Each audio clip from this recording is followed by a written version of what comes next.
Hi dear friends, welcome to chalk board stories. അപ്പൊ നമ്മുടെ ഇന്നത്തെ മോക്ക് ടെസ്റ്റ് എന്ന് പറയുന്നത് മനുഷ്യാവകാശ കമ്മീഷൻ ആണ് ഇന്നത്തെ ടോപ്പിക്.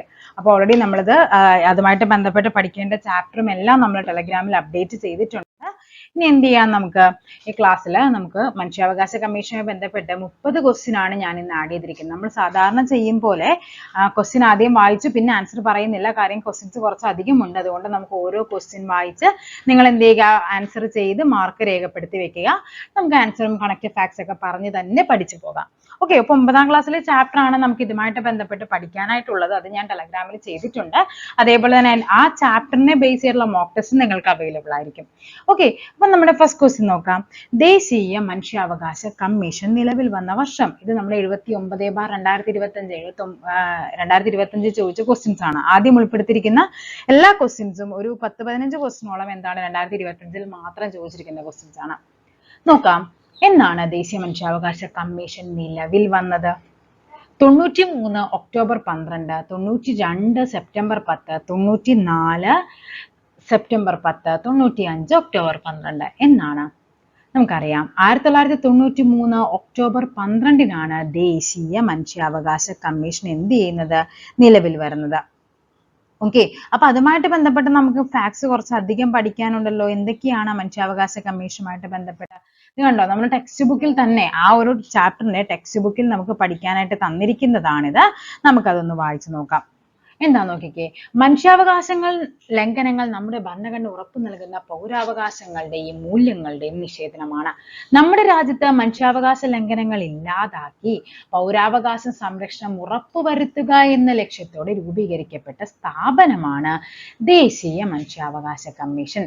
1993 ഒക്ടോബർ 12 ദേശീയ മനുഷ്യാവകാശ കമ്മീഷൻ എന്ത് ചെയ്യുന്നത്, നിലവിൽ വരുന്നത്. ആസ്ഥാനം എവിടെയാണ്? ന്യൂഡൽഹിയാണ് കമ്മീഷന്റെ ആസ്ഥാനം എന്ന് പറയുന്നത്. ചെയർപേഴ്സൺ ഉൾപ്പെടെ 6 അംഗങ്ങളാണുള്ളത്. ആരൊക്കെയാണ്? ചെയർപേഴ്സൺ ഉൾപ്പെടെ 6 അംഗങ്ങൾ. അപ്പൊ എന്താണ് നമ്മൾ പഠിക്കേണ്ടത്? 1+5 ആണ് നാഷണൽ ഹ്യൂമൻ റൈറ്റ് കമ്മീഷന്റെ അംഗസംഖ്യ എന്ന് പറയുന്നത്. ചെയർപേഴ്സൺ ഉൾപ്പെടെ 6 അംഗങ്ങൾ. വിരമിച്ച സുപ്രീം കോടതി ചീഫ് ജസ്റ്റിസ് ആകാം, അല്ലെങ്കിൽ സുപ്രീം കോടതി ജഡ്ജി ആയിരിക്കും എന്തെന്ന് പറയുന്നത്, അധ്യക്ഷൻ എന്ന് പറയുന്നത്. ഈ അംഗങ്ങൾ എല്ലാവരെയും നിയമിക്കുന്നത് ആരാണ്? രാഷ്ട്രപതിയാണ് അംഗങ്ങളെ നിയമിക്കുന്നത്. 3 വർഷം അല്ലെങ്കിൽ 70 വയസ്സാണ് കമ്മീഷൻ അംഗങ്ങളുടെ കാലാവധി എന്ന് പറയുന്നത്. 3 വർഷം അല്ലെങ്കിൽ 70, അല്ലെ? ഏജ് എത്രയാ പറയുന്നത്? 70 വയസ്സ് എന്ന് പറയുന്നത്. ഓക്കെ, നെക്സ്റ്റ് നോക്കാം. ദേശീയ മനുഷ്യാവകാശ കമ്മീഷൻ ഏത് നിയമപ്രകാരമാണ് സ്ഥാപിതമായതെന്നാ ചോദിച്ചിരിക്കുന്നത്. അപ്പൊ നമുക്ക് മനസ്സിലായി ദേശീയ മനുഷ്യാവകാശ കമ്മീഷൻ വന്നത് എന്നാണ്? 93 ഒക്ടോബർ 12 മനസ്സിലായി. അപ്പൊ എന്തായാലും അതിന് മുമ്പുള്ള നിയമമായിരിക്കണം, അല്ലെ? അപ്പൊ നമുക്ക് ഈ വിവരാവകാശമല്ല എന്ന് നമുക്ക് മനസ്സിലായി. സിവിൽ അവകാശ സംരക്ഷണ നിയമമുണ്ട്, മനുഷ്യാവകാശ സംരക്ഷണ നിയമമുണ്ട്, അതേപോലെ തന്നെ ഏതാണ്? ദേശീയ മനുഷ്യാവകാശ കമ്മീഷൻ നിയമമുണ്ട്. പഠിച്ചു വെച്ചു. ഓപ്ഷൻ സി മനുഷ്യാവകാശ സംരക്ഷണ നിയമമാണ്. കണ്ടോ, മനുഷ്യാവകാശ സംരക്ഷണ നിയമം 1993. മനുഷ്യാവകാശ സംരക്ഷണത്തിനും അനുബന്ധ കാര്യങ്ങൾക്കുമായി ദേശീയ സംസ്ഥാന തലത്തിൽ മനുഷ്യാവകാശ കമ്മീഷനുകളും കോടതികളും സ്ഥാപിക്കാൻ നിർദ്ദേശിച്ചുകൊണ്ട് നിലവിൽ വന്ന നിയമമാണ് മനുഷ്യാവകാശ സംരക്ഷണ നിയമം. ഈ നിയമം പ്രാബല്യത്തിൽ വന്നത് പഠിച്ചോ? 93 സെപ്റ്റംബർ 28 നിയമം പ്രാബല്യത്തിൽ വന്നത്. ഏത് നിയമം? മനുഷ്യാവകാശ സംരക്ഷണ നിയമം 1993. അതിൻ പ്രകാരമാണ് മനുഷ്യാവകാശ കമ്മീഷൻ, ദേശീയ മനുഷ്യാവകാശ കമ്മീഷൻ 93 ഒക്ടോബർ 12 നിലവിൽ വരുന്നത്. ഓക്കെ ആണല്ലോ? അപ്പൊ ഈ സെപ്റ്റംബർ 28 എന്നൊരു പേര് നിങ്ങൾ നന്നായിട്ട് നോട്ടീസ് ചെയ്ത് വെച്ചിരിക്കേണ്ടതാണ്. ഇനി ഈ ദേശീയ മനുഷ്യാവകാശ കമ്മീഷന്റെ ആസ്ഥാനം നമ്മൾ പറഞ്ഞു ന്യൂഡൽഹി ആണെന്ന്. അതിന്റെ പേരാണ് എന്ത്? മാനവ് അധികാർ ഭവൻ. എന്താണ്? മാനവ് അധികാർ ഭവൻ എന്ന് പറയുന്നത്. ഓക്കെ, അതേപോലെ തന്നെ ഈ നമ്മൾ നേരത്തെ പറഞ്ഞാണല്ലോ ദേശീയ മനുഷ്യാവകാശ കമ്മീഷൻ അംഗങ്ങളെ നിയമിക്കുകയും നീക്കം ചെയ്യുന്നതും ആരാണ്? അത് നമ്മുടെ രാഷ്ട്രപതിയാണെന്ന് പറഞ്ഞു. നിയമനവും നീക്കം ചെയ്യലും ആരാണ്? രാഷ്ട്രപതിയാണ്. ഓക്കെ, ഇനി രാജിക്കത്ത് ആർക്കാണ് സമർപ്പിക്കേണ്ടത്? ദേശീയ മനുഷ്യാവകാശ കമ്മീഷൻ അംഗങ്ങൾ രാജിക്കത്ത് സമർപ്പിക്കുന്നത് ആർക്കാണ്? രാഷ്ട്രപതിക്കാണ്. ഓക്കെ, ഇനി അതേപോലെ തന്നെ ഇതിന്റെ ദേശീയ മനുഷ്യാവകാശ കമ്മീഷന്റെ ആപ്തവാക്യമുണ്ട്. എന്താണ്?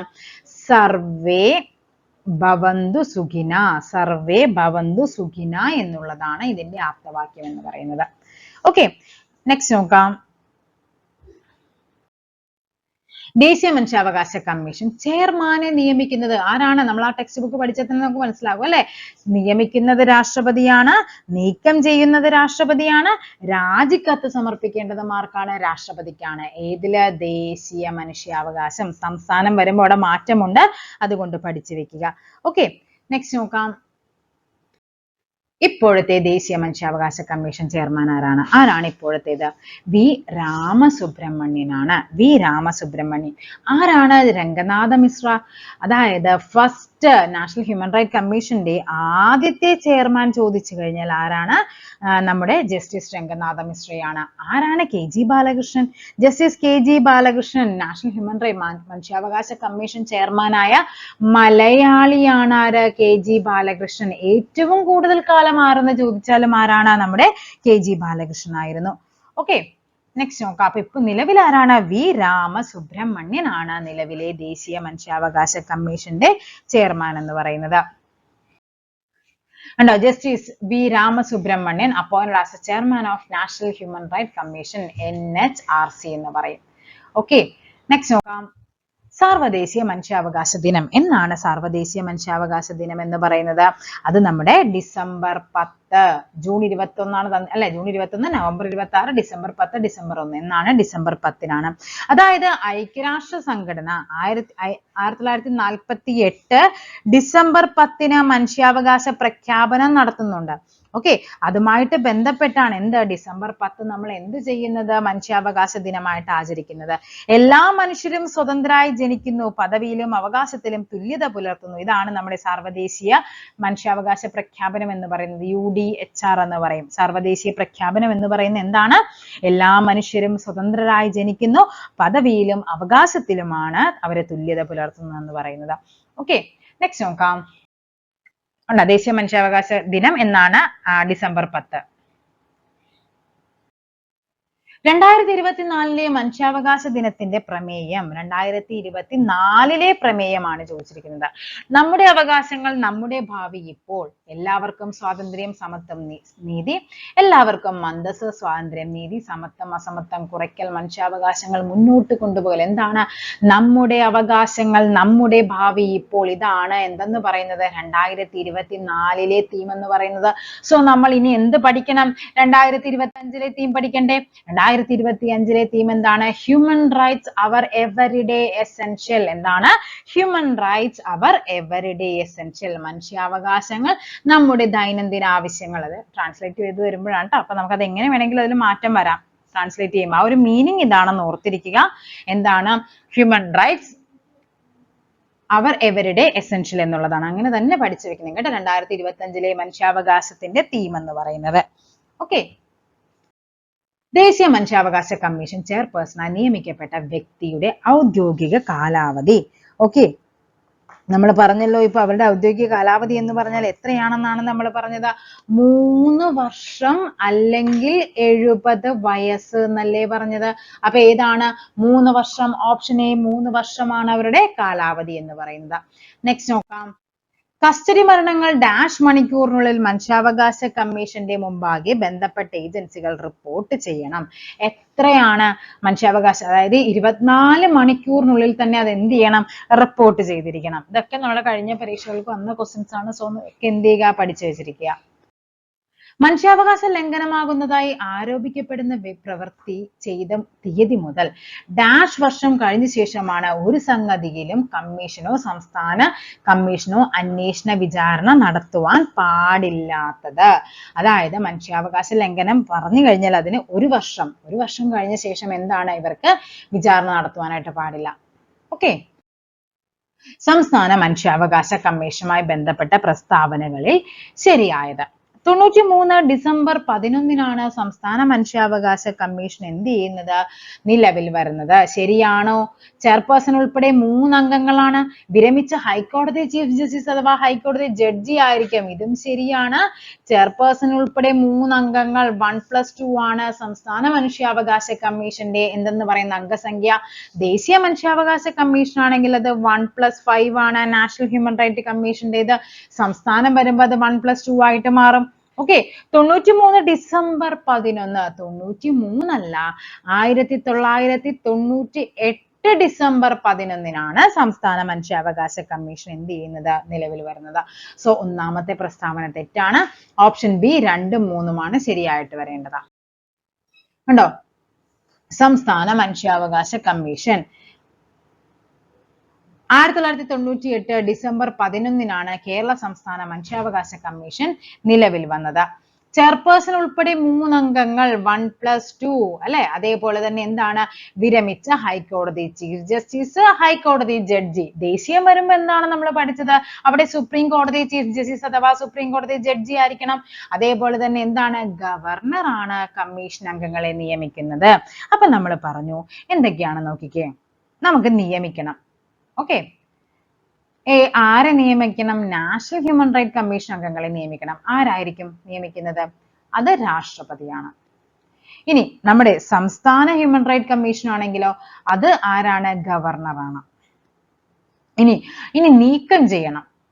ആരായിരിക്കും നീക്കം ചെയ്യേണ്ടത്? അതും രാഷ്ട്രപതിയാണ്.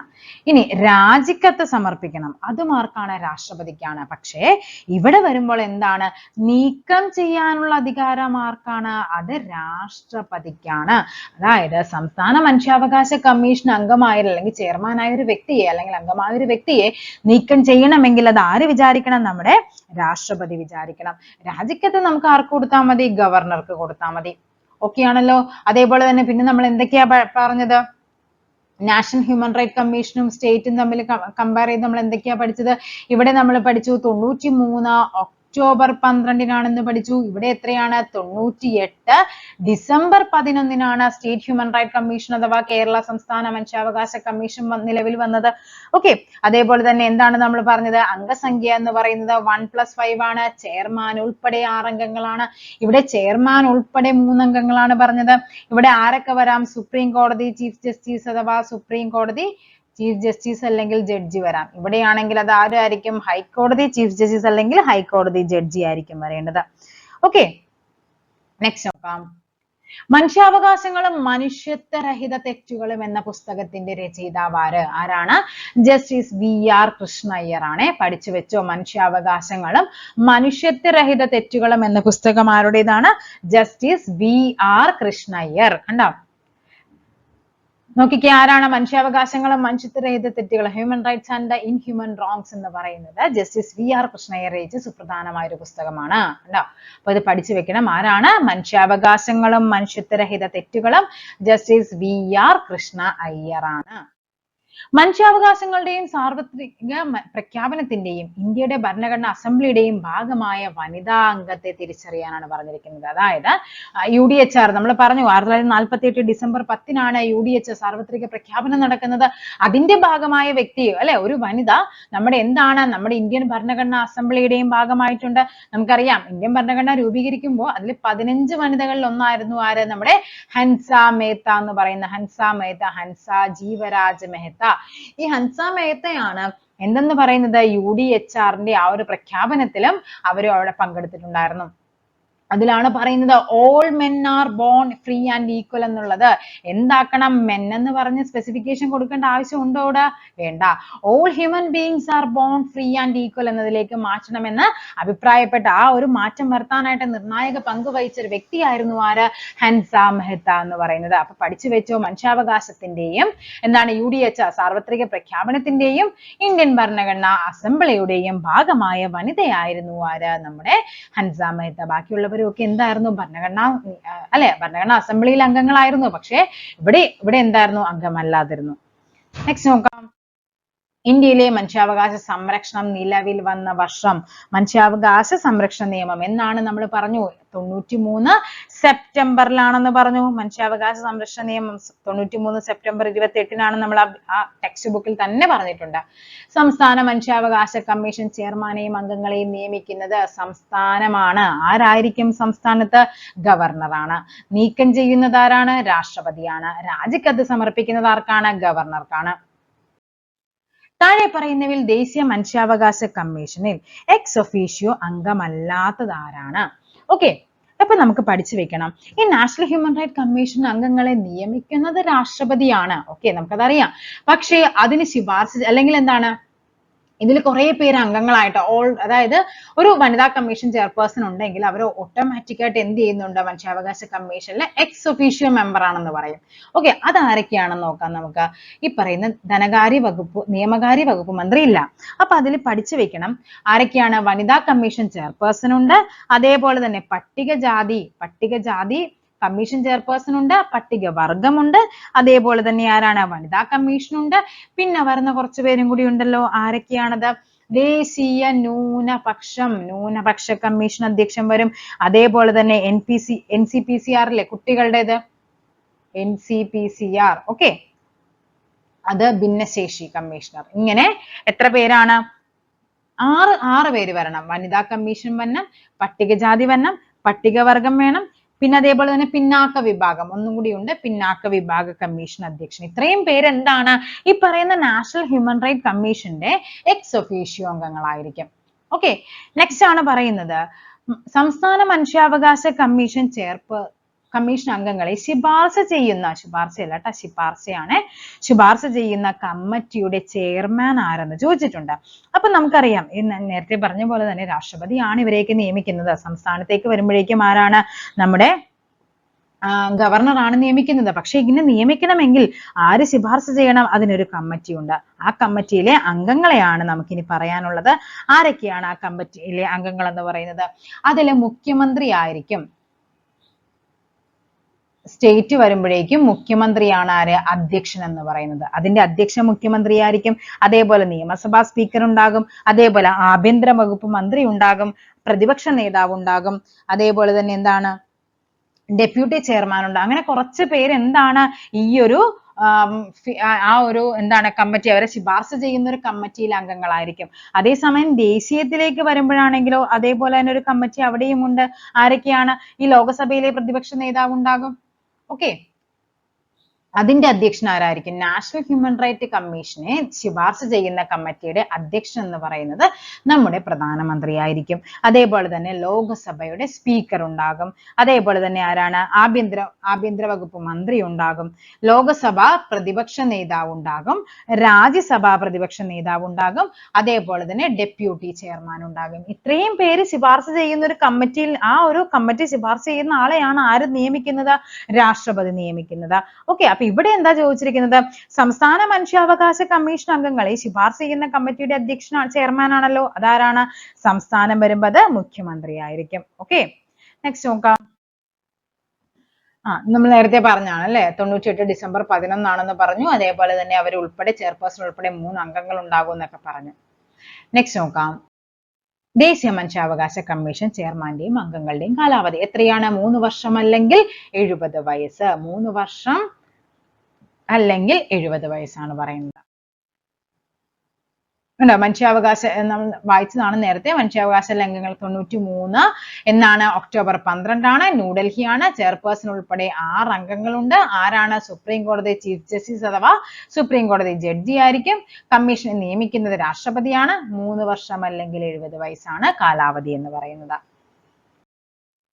ദേശീയ മനുഷ്യാവകാശ കമ്മീഷൻ വാർഷിക റിപ്പോർട്ട് സമർപ്പിക്കുന്നത് ആർക്കെന്നാ ചോദിച്ചിരിക്കുന്നത്?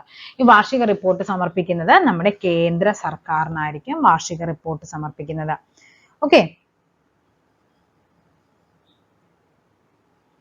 കേന്ദ്ര സർക്കാർ, ഓപ്ഷൻ ബി.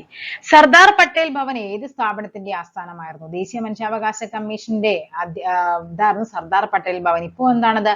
മാനവ് അധികാർ ഭവൻ എന്നറിയപ്പെടുന്നത്. ദേശീയ മനുഷ്യാവകാശ കമ്മീഷൻ ഈ മെമ്പർമാരെ സ്ഥാനത്ത് നിന്ന് നീക്കം ചെയ്യാൻ അധികാരം ദേശീയമാണ്. ആർക്കായിരിക്കും? അത് രാഷ്ട്രപതിക്കായിരിക്കും. ദേശീയ മനുഷ്യാവകാശ കമ്മീഷന്റെ ആസ്ഥാനം എവിടെയാണ്? ന്യൂഡൽഹിയാണ്. ദേശീയ മനുഷ്യാവകാശ കമ്മീഷൻ സ്ഥാപിതമായത് എന്നാണ്? 93 ഒക്ടോബർ 12-നാണ് ദേശീയ മനുഷ്യാവകാശ കമ്മീഷൻ സ്ഥാപിതമായത്.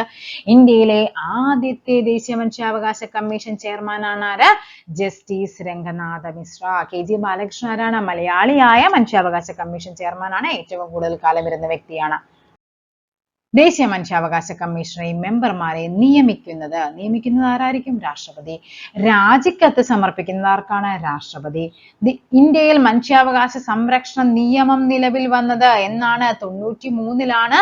93 സെപ്റ്റംബർ 28-നാണ് എന്ത് വരുന്നത്? ദേശീയ മനുഷ്യാവകാശ സംരക്ഷണ നിയമം നിലവിൽ വരുന്നത്. ദേശീയ മനുഷ്യാവകാശ കമ്മീഷൻ ഒരു ഡാഷ് ആണ്. ഭരണഘടനാ സ്ഥാപനം, കേന്ദ്ര സർക്കാരിന്റെ കീഴിലുള്ള ഒരു വകുപ്പ്, ഒരു പൊതുമേഖലാ സ്ഥാപനം, സ്റ്റാറ്റ്യൂട്ടറി ബോഡി. എന്താണ്? സ്റ്റാറ്റ്യൂട്ടറി ബോഡിയാണ്. നമുക്ക് ഭരണഘടനാ സ്ഥാപനങ്ങൾ എന്ന് പറഞ്ഞാൽ നമുക്ക് പഠിക്കാനുണ്ട്. അത് നമുക്ക് എളുപ്പവഴി എന്ന് പറഞ്ഞാൽ നമ്മൾ ചിലത് പഠിക്കുമ്പോൾ നമ്മൾ കുറെ ആർട്ടിക്കിൾസ് പഠിക്കും, അല്ലെ? ഇപ്പൊ തെരഞ്ഞെടുപ്പ് കമ്മീഷൻ പഠിക്കുമ്പോൾ നമ്മൾ കുറെ ആർട്ടിക്കിൾസിന്റെ പേര് പഠിക്കും. അപ്പൊ അങ്ങനെ ആർട്ടിക്കിൾ ഇല്ലെങ്കിൽ അത് എന്തായിരിക്കും? സ്റ്റാറ്റ്യൂട്ടറി ബോഡി ആയിരിക്കും. ആ ഒരു ഓർമ്മയിൽ എഴുതിയാൽ മതി. ദേശീയ മനുഷ്യാവകാശ കമ്മീഷന്റെ പ്രധാന കാര്യനിർവഹണ ഉദ്യോഗസ്ഥനാണ് ആര്? Secretary general. ആരാണ്? സെക്രട്ടറി ജനറൽ ആയിരിക്കും അതിന്റെ കാര്യനിർവഹണ ഉദ്യോഗസ്ഥൻ എന്ന് പറയുന്നത്. നെക്സ്റ്റ് നോക്കാം. ദേശീയ മനുഷ്യാവകാശ കമ്മീഷനെയും മെമ്പർമാരെയും ശുപാർശ ചെയ്യുന്ന കമ്മിറ്റിയുടെ ചെയർമാൻ. ശുപാർശയാണ് പറയുന്നത് ആരാണ്? അത് നമ്മുടെ പ്രധാനമന്ത്രി ആയിരിക്കും. സംസ്ഥാനം വരുമ്പോൾ ആരായിരിക്കും? അത് നമ്മുടെ മുഖ്യമന്ത്രി ആയിരിക്കും. സംസ്ഥാന മനുഷ്യാവകാശ കമ്മീഷനിൽ എത്രയാണ് നമ്മൾ പറഞ്ഞത്? 1+2. ഒരു ചെയർപേഴ്സണും 2 അംഗങ്ങളുമാണ്. ഓക്കെ. അതേപോലെ തന്നെ ഈ പറയുന്ന നമ്മുടെ ദേശീയ മനുഷ്യാവകാശ കമ്മീഷൻ പറയുമ്പോൾ നമ്മൾ പറഞ്ഞല്ലോ 1+5 ആണെന്ന് പറഞ്ഞു. ഈ 5-ൽ വരേണ്ടത് ആരൊക്കെയാണെന്ന് അറിയാവോ?